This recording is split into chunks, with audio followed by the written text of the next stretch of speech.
পরিচিত হওয়ার জন্য প্লেয়ারদের জন্য কাছে অনুরোধ করব এবং আমাদের যারা বিধায়করা আছেন চলুন চলুন অমিতাদি দিলীপ দা চলে আসে করমর্দনের মধ্য দিয়ে অমিতাভ আসুন মানুষ দা প্রদীপ দা খেলোয়াড় পরিচিতির মানুষ দা জন্য প্রদীপ আমরা দা আরো একবার হ্যাঁ মাঠে যাব। মাঠে যাবেন প্লেয়ারদের সঙ্গে পরিচিত বিধায়কগণ। হতে এই মুহূর্তে আমাদের মান্যবর যারা গেস্ট রয়েছেন, সম্মানীয় অতিথি, সাংসদ, বিধায়ক সহ অতিথি যারা আছেন মঞ্চে, তারা এগিয়ে চলেছেন। আমাদের যারা প্লেয়াররা রয়েছেন আমাদের তাদের চারজন মন্ত্রী সাহেব আরো বিশিষ্ট অতিথিরা যারা আছেন সামনে, আমি সকলকে উঠে আসার জন্য অনুরোধ করবো।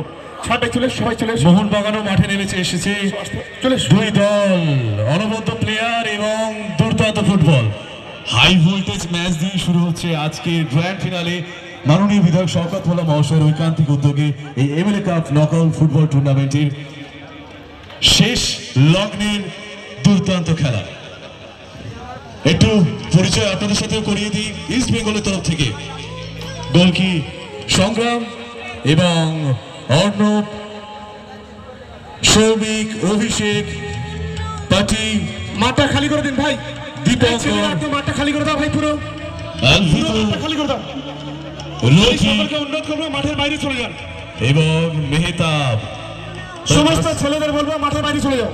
জার্সি নম্বর আপনাদেরকে জানাবো। সেই ফাঁকে মোহনবাগান গোলকিপার অভ্র, ডগলাস, দীপক, ডিনসন, সুভাষ। আমাদের প্রদর্শনী ম্যাচ, প্রথম ম্যাচ হতে চলেছে ইস্ট বেঙ্গল ভার্সেস মোহনবাগান। সুপরিচিত আমাদের প্লেয়ার নবী। দুটি দল, আমি দুই দলের সমস্ত প্লেয়ারদের ধন্যবাদ জানাচ্ছি।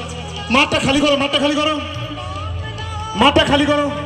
অসীম, সফর এবং একটু দাঁড়িয়ে যান সবাই। আশিস।